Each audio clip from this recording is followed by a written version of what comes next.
and welcome to the second chapter of TechXpedite, brought to you by Games24x7. This chapter of TechXpedite is capitalizing on the startup enthusiasm in capital city, New Delhi.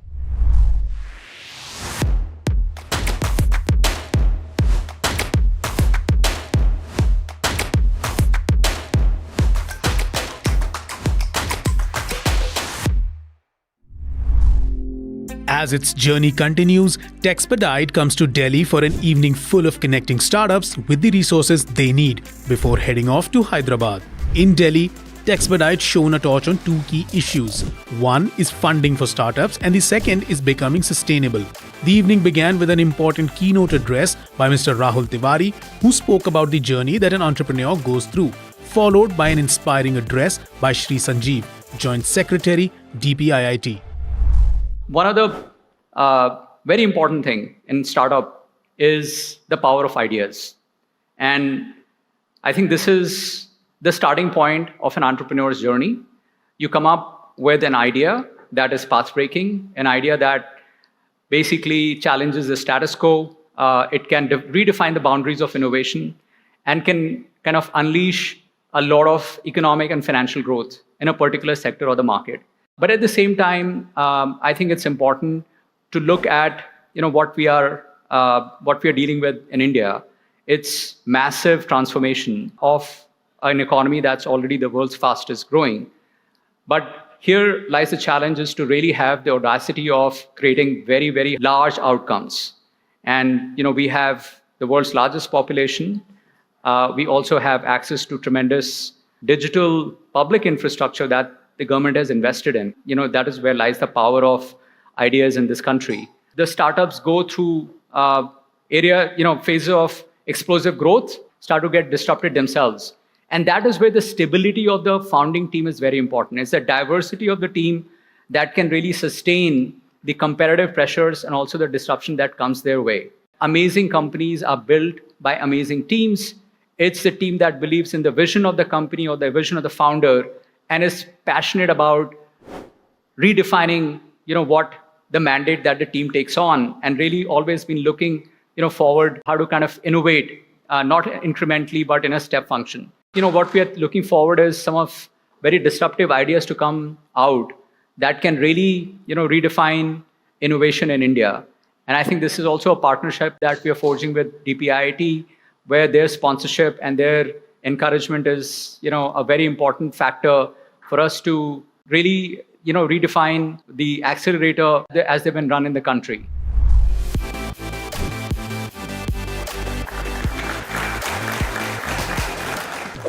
The most important thing which I consider is to change the mindset. The mindset has already started changing, and it is very important that we have taken this pledge. There should be $1 trillion digital economy. But केवल pledge लेने से कुछ नहीं होता है, उसके लिए प्रयास होना चाहिए. और क्या प्रयास हम करें? तो एक one very good initiative is your TechXpedite, where as he mentioned that startup ecosystem is very important, and now it is the time for the elder members of the startup ecosystem family to give back to the startup ecosystem. हमारे यहाँ अगर आप कोई भी hackathon या किसी भी प्रकार का चैलेंज आप करते हैं तो startup India will host it for free, and you will have an audience which no other organization has. More than 160,000 startups are there. This mutual understanding and collaboration was further cemented by the sharing of an MOU commemorating the commitment. We're now going to speak to some funders to see what is it that they look for in a startup idea.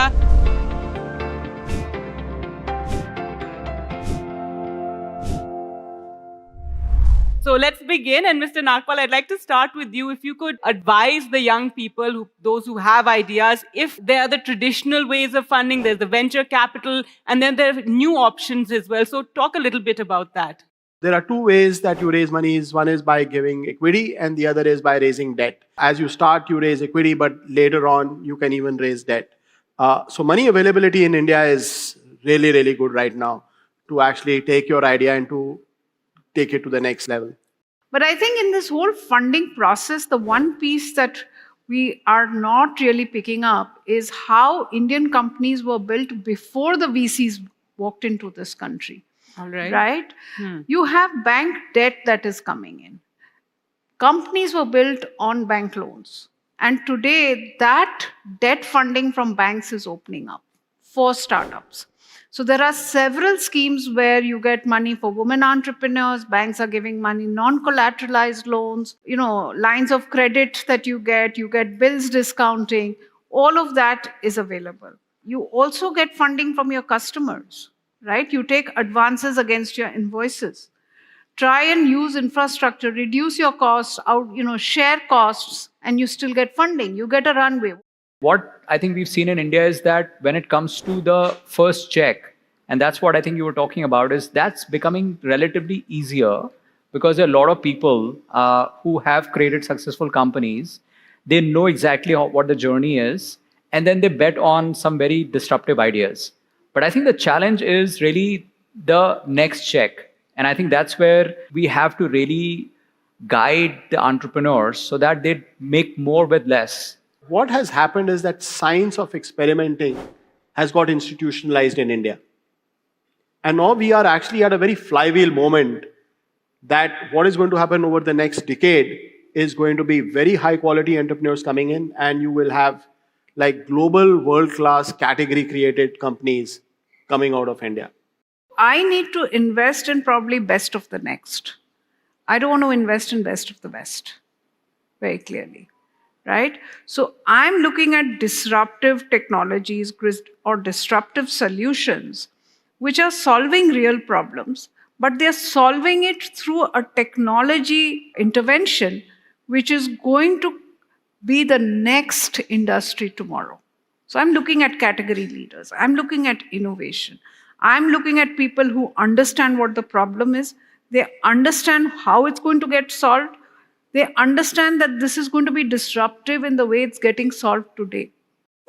Very nature of innovation is disrupting, right? It can disrupt the existing industry practices, the way goods and services are consumed.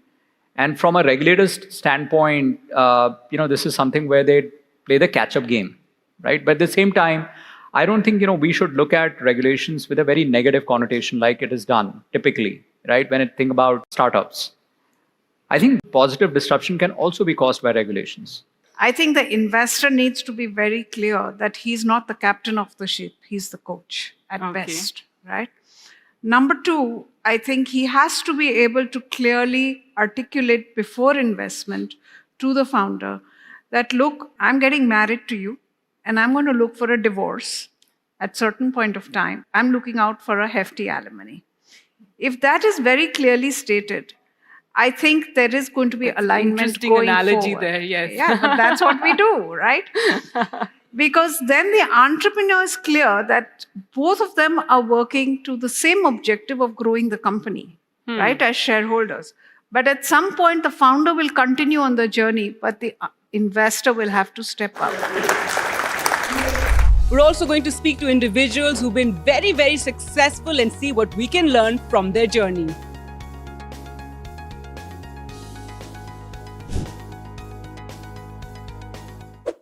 Honestly, when you start a new organization, a startup, or when you embark on your journey of entrepreneurship, you're not really thinking, to be honest, 10 years down the line, 5 years down the line. At that point in time, you're just looking at solving one problem at a time, and there might be some opportunity.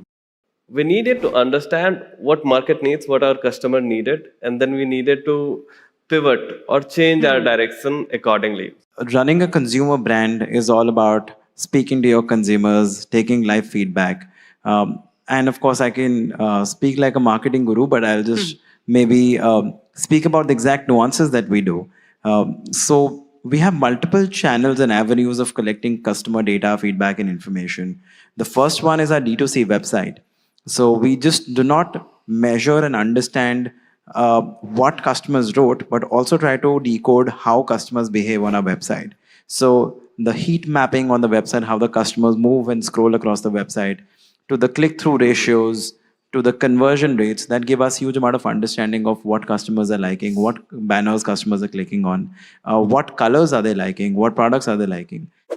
So instead of asking the customers or user what they need, so we need to figure out what they want. Adding to Arun's point, we need to collect all the data, analyze them, and figure out from the signals that what should be the next thing that we'll do for them that will make them stick. Tech product, these things are possible to do A/B testing and figure out quickly that what they like and give them what they are looking for. And this way we keep on changing based on market dynamics as well, and provide our users the thing they need before even they ask for it. When we started back in 2017, the entire industry in categories starting from American to Korean to German players, everybody, and Indian players, everybody used to manufacture products in China and then bring it to India. But thanks to the Make in India program, institutionalized this idea of manufacturing in India, and they put it through a very structured program. And thanks to that, today, more than 98% of the products that we sell in India are manufactured in India. In fact, we've also started exporting our goods to different countries that we manufacture in India. Things might come in the future which we are not prepared for. What we need to be is we need to be aware of it. There is going to be some regulation regarding the image generation that is happening, the face swap that is happening. We should be aware about where things are moving. We should be prepared. When they are in the initial phase of the journey, you should be focusing on building the core team which has complementary skills. If everyone is techie, then the decision making will be from the technology perspective, and they won't be considering what market needs. They won't be considering how to sell it. They won't be considering a lot of things. So core team must have complementary skills. Then when they start hiring people, they need to ensure they should be hiring people for their brains and not for their hands. And they should be judging people on the outcome, not micromanaging them. So these are small things that startup needs to take care of building that culture, which will help them navigate to the journey. So TechXpedite is all about nurturing the startup ecosystem in the country, providing them with a platform and showing them success stories and giving ideas as well. And thus, the search for the next big Made in India brings TechXpedite to Hyderabad, where the city of Nizams holds the key to becoming India's rising startup sultanate. Hello and welcome back. You're joining Uma Sudhir 1600 kilometers from New Delhi in high-tech city Hyderabad, where TechXpedite has come to say, hello Hyderabad.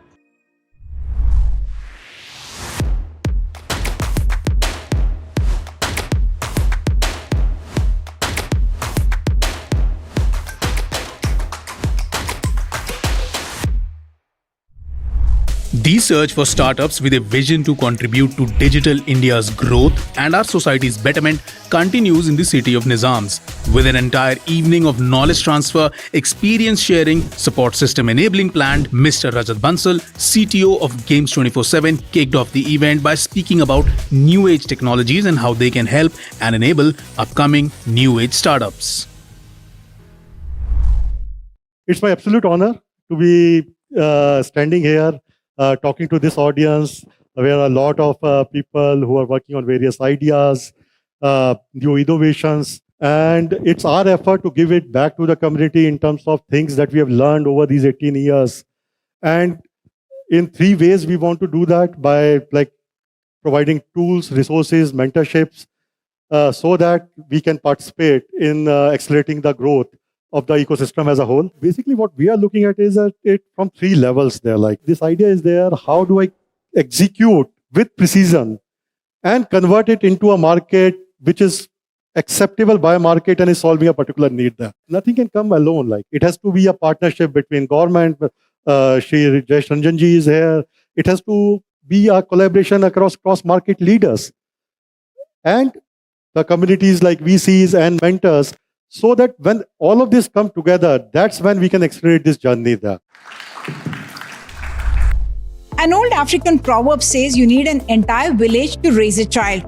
So also for the startups, you need an ecosystem to rear the newbies. TechXpedite brings you that platform where it converses with policy makers as also industry leaders who will bring you some important perspectives. Also, don't miss out on the startup story segment where you get interesting insights and learnings as well.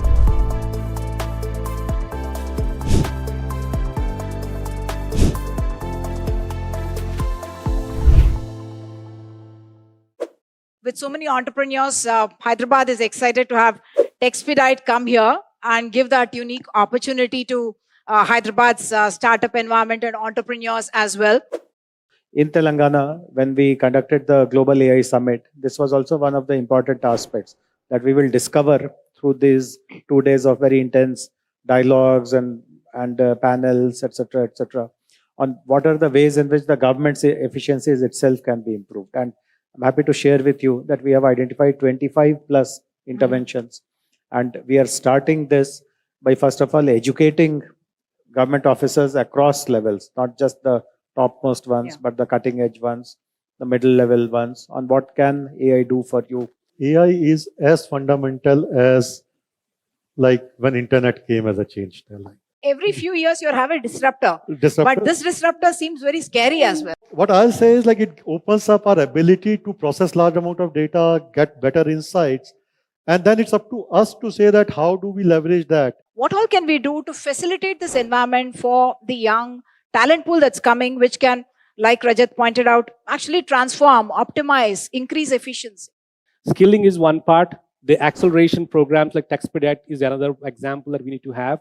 We need to be able to have a centralized database of ease of way of doing things. One of the concept for us is this human in the loop, right? It's not like you leave everything to a chat GPT to be able to give you responses. Few things which are very important. One, obviously tone at the top, which is what is relevant for startups as well. That the tone of the top has to come saying that innovation is something which is fundamental, which is core for the organization rather than something you do on the side, like a side hustle. And then spending your resources, allocating resources on that.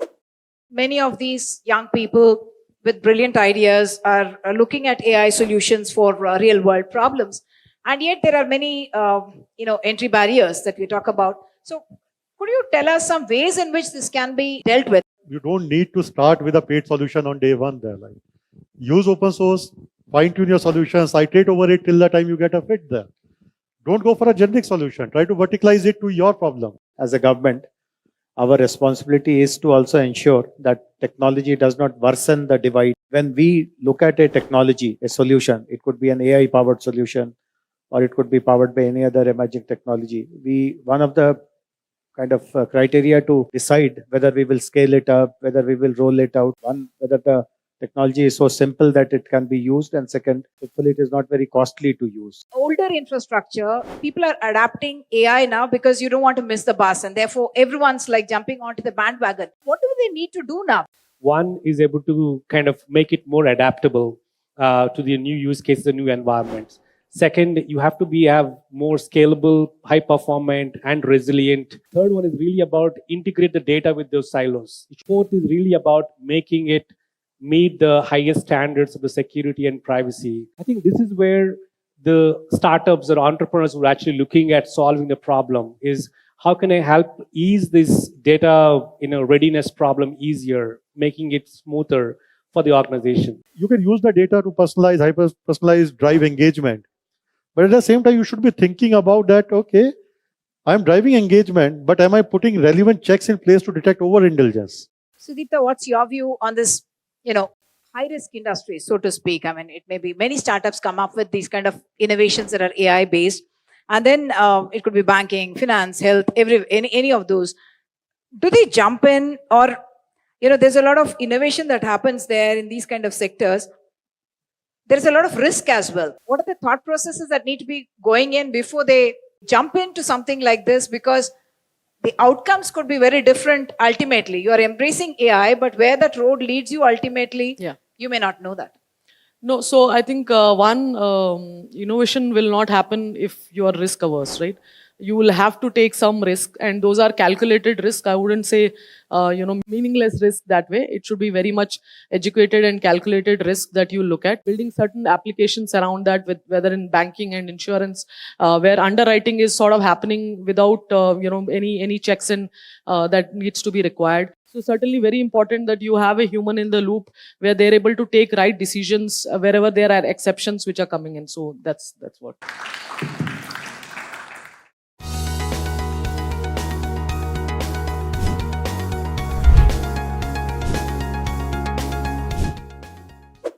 Our mission was how do we bring the game of strategy to a gamers of all walks of life?